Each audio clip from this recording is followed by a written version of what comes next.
Shalom semuanya yang ada di rumah, anak-anakku yang kukasihi. Apa kabar kalian? Nah, kita bertemu lagi di minggu yang baru. Dan di kali ini kita akan melanjutkan materi kita. Dan materi kita di hari ini adalah rumahku. Nah, kalau berbicara mengenai rumah, pastinya bukan sesuatu yang baru di telinga kita ya.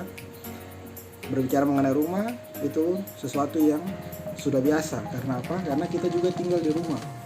Nah, untuk di materi pembelajaran kita di hari ini, Dad akan memperkenalkan bagian-bagian yang ada dari rumah kita. Oke, anak-anak. Dad akan memperkenalkan unsur-unsur yang ada di dalam rumah kita atau bagian-bagian yang ada dalam rumah kita. Ada kurang lebih 10 bagian yang paling pokok yang biasanya ada di rumah-rumah yang sekarang kita tinggal ya. Nah, yang pertama itu adalah teras depan. Bagian yang pertama itu ada bagian teras depan. Nah, teras depan ini biasanya dibuat untuk orang duduk santai atau untuk memperindah rumah. Nah, dibuat teras di depan agar agar kelihatannya bagus gitu ya. Jadi ada tamu, misalnya mereka tidak mau duduk di dalam, nah mereka juga bisa duduk di teras depan. Nah, itu biasanya di teras depan itu ketika kita dari depan jalan kita lihat ada teras rumahnya, ada kursi, ada meja. Nah, itu kebiasaan orang membangun rumah, ada teras depan. Nah, yang kedua itu ada ruang tamu. Nah, ruang tamu ini berfungsi untuk bagaimana ketika ada tamu yang datang, nah tempat mereka itu ada di ruang tamu ya. Adik-adik pasti sudah tahu. Nah, cuman Dad menyampaikannya saja, memperkenalkan lagi kepada kita ya. Jadi fungsi ruang tamu itu untuk menerima tamu yang datang berkunjung ke rumah kita. Nah, lalu kemudian ada dapur. Nah, rumah-rumah juga ada dapur ya. Ada dua model dapur dalam maupun dapur luar. Nah, biasanya kalau dapur dalam itu untuk digunakan untuk yang bersih ya, yang bersih, bebas dari minyak, bebas dari air. Nah, itu biasanya ada di rumah-rumah yang orangnya suka membedakan dapur bersih dengan dapur kotor. Nah, kalau dapur kotor biasanya ada di belakang, di mana itu tempat memasak, tempat air dan sebagainya, itu biasanya seperti itu. Lalu kemudian ada ruang keluarga. Nah, biasa ada di beberapa rumah yang juga memiliki ruang keluarga, artinya bahwa ruang itu khusus untuk keluarga. Misalnya ada fellowship atau ada nonton TV bareng atau ada makan bareng. Nah, bukan makan di meja makan, tapi biasanya ada ruang keluarga khusus untuk mereka duduk bersama-sama. Itu biasanya seperti itu. Lalu kemudian ada ruang makan. Nah, itu pasti ya, ruang makan, ada meja makan, ada kursi makan, ada beberapa diatur di situ. Nah, itu untuk tempat makan kita. Nah, seperti di rumah adik-adik juga kan ada ruang makan. Oke, lanjut. Lalu kemudian ada ruang tidur. Nah, ruang tidur ini berfungsi untuk tempat di mana tempat kita akan tidur ya. Ada di situ ada tempat tidur, ada kas, ada lemari, ada hal-hal yang berkaitan dengan kamar tidur ya. Bahkan ada kamar mandi juga yang di dalam kamar tidur. Nah, itu. Jadi kamar tidur bukan lagi hal yang baru ya, karena adik-adik sudah melakukannya langsung. Lalu kemudian ada gudang.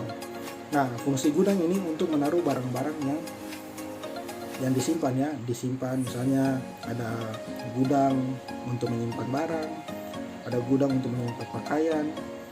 Bahkan ada barang-barang yang tidak digunakan, nah disimpan di gudang.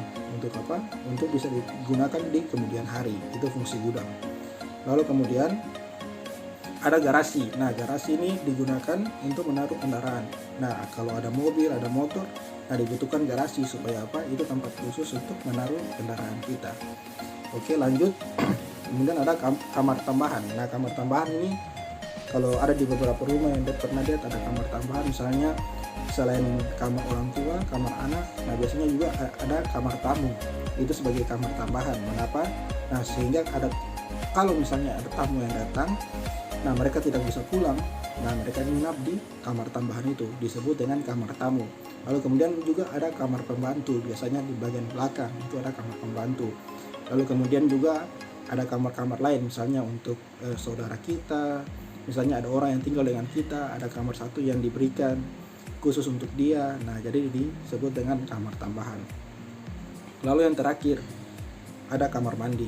Nah, biasanya kamar mandi itu ada di kamar ataupun ada kamar mandi yang di luar.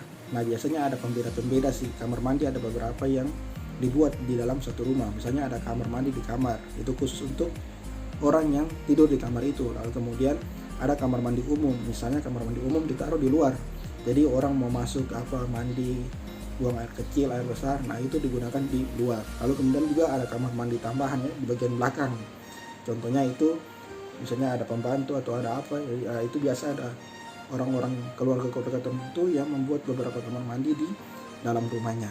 Nah tapi fungsinya sama-sama ya, kamar mandi, untuk buang air besar, buang air kecil, atau menggunakan untuk hal-hal lainnya yang berkaitan dengan kamar mandi. Oke, jadi itu materi kita di hari ini. Nah, Ded sudah secara singkat menjelaskan kepada kita. Nah, adik-adik nanti di rumah dibantu dengan orang tua. Nah, orang tua akan menjelaskan lebih rinci lagi, bahkan menunjukkan langsung, oh ini kamar mandi. Nah, nanti di minggu depan kita akan belajar ada alat-alat rumah, perabot-perabot rumah. Nah, itu nanti di tema di hari Kamis atau minggu depan. Nah, kita akan belajar itu. Tetapi untuk hari ini kita akan belajar mengenai bagian-bagian atau unsur-unsur pelengkap atau pendukung dari suatu rumah. Yang pastinya tadi dia sudah bilangnya ada teras rumah, ruang tamu, dapur, ruang keluarga, ruang makan, ruang tidur, gudang, garasi, kamar tambahan, dan kamar mandi. Nah, semua itu yang paling penting di sini adalah mau sebagus apapun rumah adik-adik, mau selengkap apa dari unsur-unsur pendukung tadi adik-adik punya di rumah, tapi kalau tidak dirawat, tidak dijaga kebersihannya, semuanya percuma. Mengapa? Karena kotor dan tidak terawat. Untuk itu yang paling penting di sini adalah bagaimana semua pendukung rumah itu dijaga dan dirawat. Nah, pertanyaannya, adik-adik turut terlibat atau tidak di dalam kebersihan menjaga lingkungan rumah atau unsur-unsur pendukung dari rumah yang adik-adik punya? Nah, itu pertanyaannya. Nah, kalau belum, mulai hari ini atau mulai besok, ayo bantu orang tua untuk menjaga dan merawat rumah yang adik-adik punya. Demikian pembelajaran kita di hari ini. Sampai ketemu di hari selanjutnya pelajaran tematik. Dadah.